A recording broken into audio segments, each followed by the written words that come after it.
Okay, so we made it back home to my shop and we're on the KT. And what I'm doing is I'm getting it ready so that we can do our horizontal cut and split this guy. So we're gonna run the cutter down that way. That's what I'm hoping anyway. I decided I'm gonna bolt it to an angle plate. So I've got everything cleaned up and I'm just getting it clamped up, set the indicator up. Thought I'd let you see me do a little bit of indicating, and then we'll get that clamp to that angle plate there and continue on, get it set up, and then anyway, let's go over here and do some work, okay? Alright, I haven't bumped it around yet. I just eyeballed it up with the table slot here and just snugged up the two flange bolts.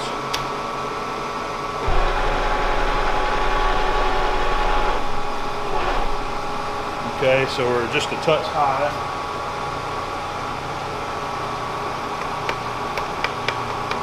I'm just going to bring it back to 0 there.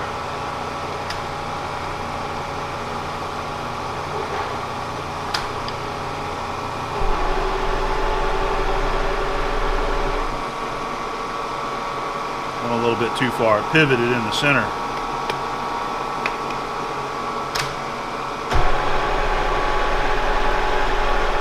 That's about dead nuts right there. Let's snug it.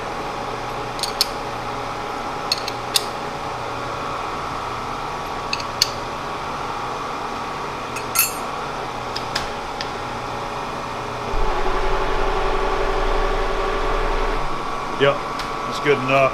That's well within a thousandths right there. I can see a little waviness across his face. All right. All right, so that's how we're gonna hold it. I've got me a 5/8 stud and a T-nut, and it's going to go through here, and this part of the T-nut actually fits the slot because it's a 5/8 slot. I'm going to take one of my tuning forks.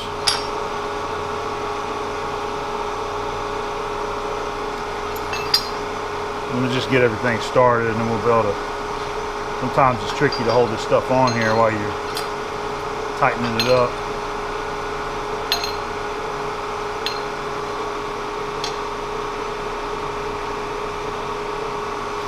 Try to get it right in the center.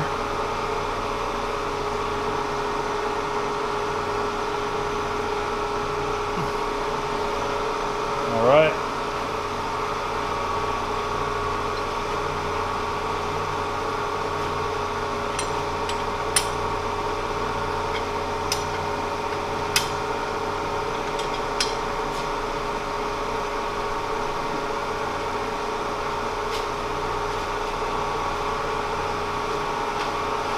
That should hold it right there.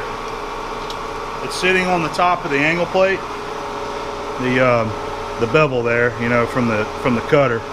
So it's sitting down nice and square and pulled up flat. So I got to do a little setup with the mill here. Make sure your taper's good and clean. That's already been wiped out. I just did that.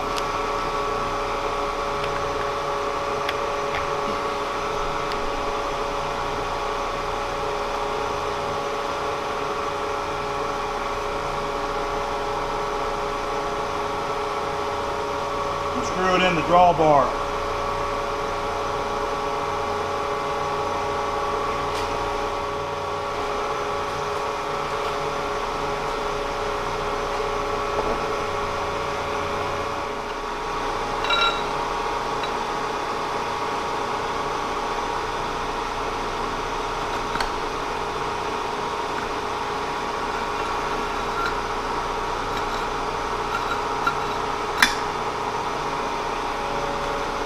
I think that's going to work there. Let me check that. Got a new spacer there.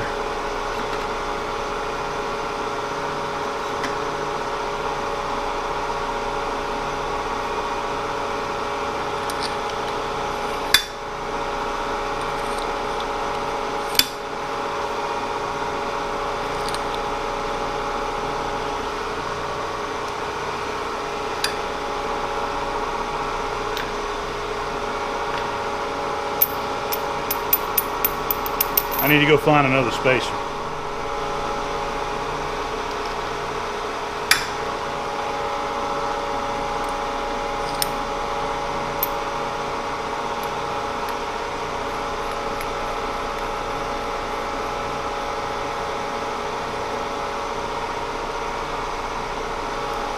Yeah, this is that one that gets tight on. If you get on down there all the way with it.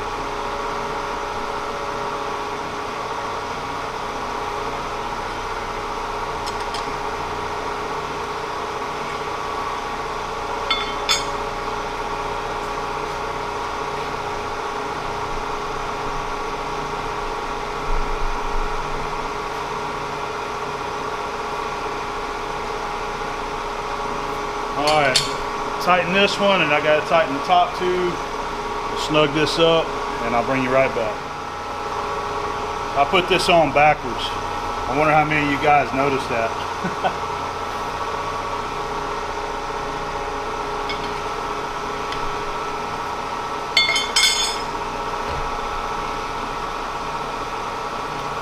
I went to go fill it up with oil, and I realized that the oil cup was on the wrong side.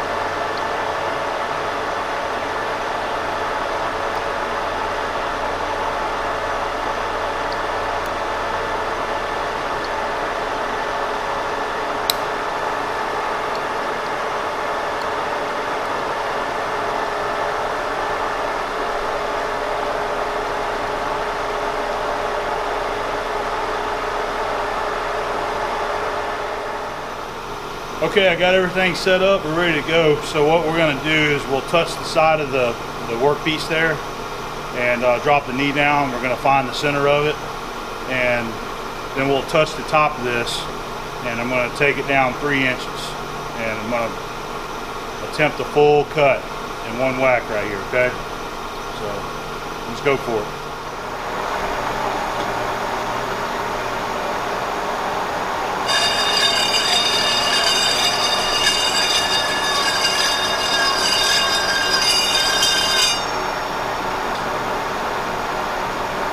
Setting my Y, and what was that? That was 2.5. So we're going to go 1.25 plus a 16th.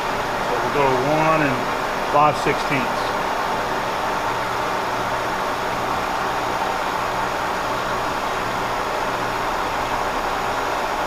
That's a 1/8 wide cutter there. Okay. Lock the table there.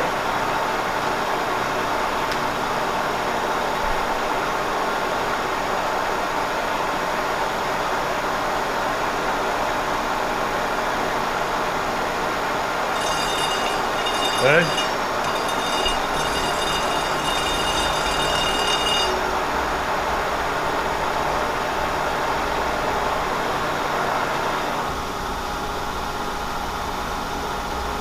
Bring it on down so that it'll know it'll clear. I'm going to zero out my Z-axis. I'm going to bring it up. I'm going to bring it up 3 inches.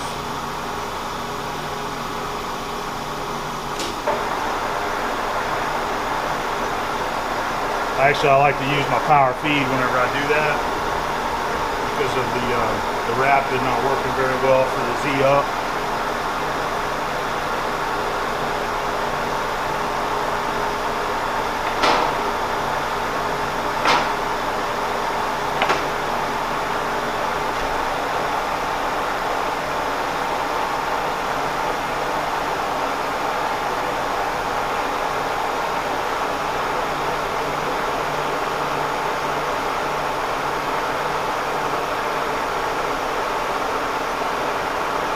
Two and a half. it in 15. And cranking it up to 3 inches.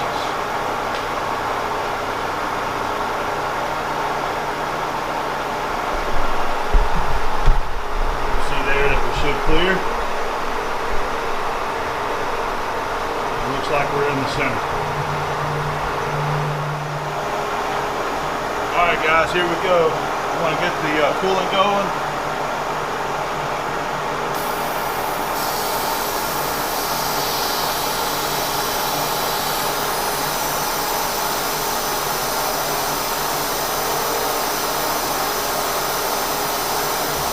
Start feed. I'm going to start off with a light feed rate.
Well, what you think? I think it's doing pretty good myself.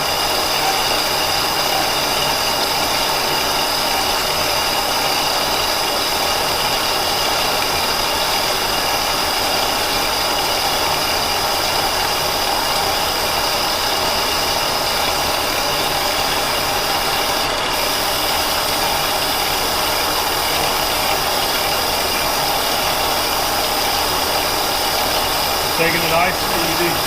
So we're running, you guys curious about my feed rate, we're running 1 inch a minute here and 44 RPM on the spindle.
clearing, so I don't know if y'all worried about that. It's clearing.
Alright, now we get the fun part.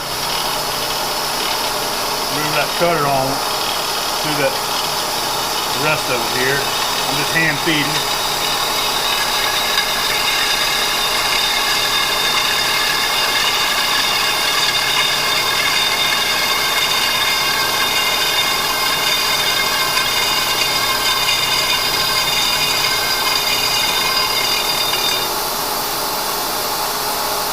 Touchdown!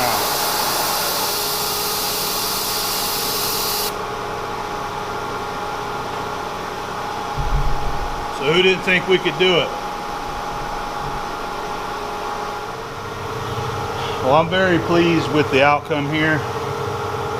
Using these type of cutters like that in this type of situation, it makes me a little nervous because in my earlier days I had to do quite a bit of this kind of stuff, and I did have problems with you know, breaking the cutters every now and then, and a cutter would break. But we did good this time. It did really well, and I think I had all the perimeters set right. I was a little easy on the feed rate because I'm always afraid of taking too much and then it breaking the cutter, but this did pretty good. So let me get this thing unbolted, and I'm gonna blow it off, clean it up a little bit, and I'll come back and give you some final words, okay?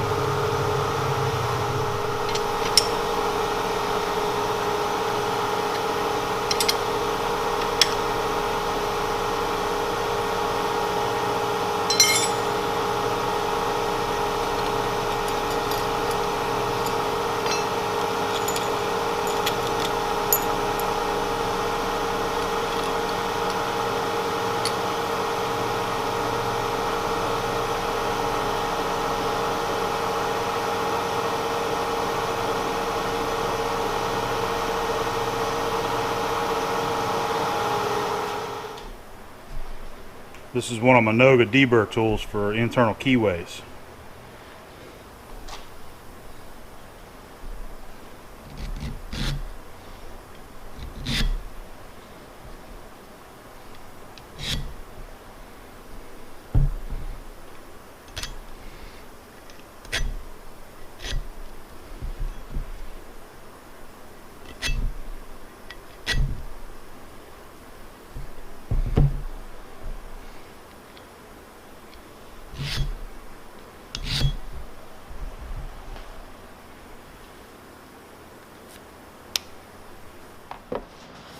There's a 1 7/8 12 tap that I'm using to clean the threads out.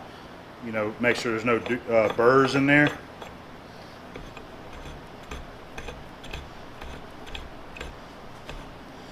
And we're going to make use of my Greenfield number 22 tap handle the way that I like to use them. This is what I talked about before. They're perfect for stuff like this right here, just to chase the thread with. Much more elegant and proper than a stupid crescent wrench or a all 16th or one of AVE's Swedish nut lathes.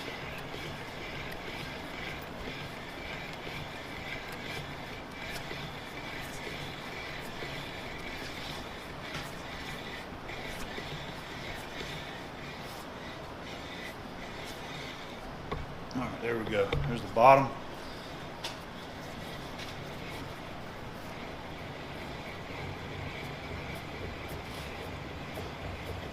You see how nice that is using a proper tap wrench? You ain't fumbling around and it falling out of your hands on one of them adjustables.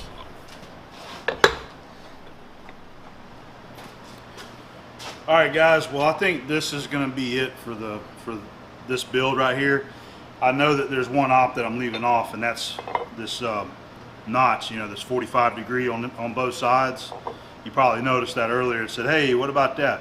I haven't forgot about that, but I just haven't got to it yet. And I'm not going to do it here. I'm going to do it at work tomorrow. I'm going to set up the big green vise that you've seen me use on the Acra mill, and I'll actually swing it on 45 degrees and just lay it down in here in the vise. We'll just lay it down in the vise, pivot, swing it around on 45, and just come in there with an end mill. You know, I'll scratch a line right there. I'll probably go ahead and lay it out right now and use stand Z-squares and scratch a line on both sides and just do like that. Just use an end mill, a little roughen end mill, and mill that off. But it's getting pretty late here, and I've done quite a bit on this here already. The stuff that I wanted to share with you to put on a good little video series, and I'm happy with what we got right there. I was really pleased with how the slot turned out. You know, whenever we split this, everything just went really good, and I was really impressed with it. First time making a big deep cut like that on this K&T, and it did great. So no problems there.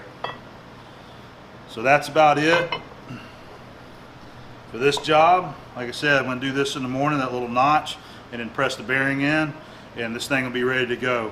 We already got the cylinder built, and I'll snap a picture of it all completed on there so you can see what it looked like. Okay, so see you guys later. All right.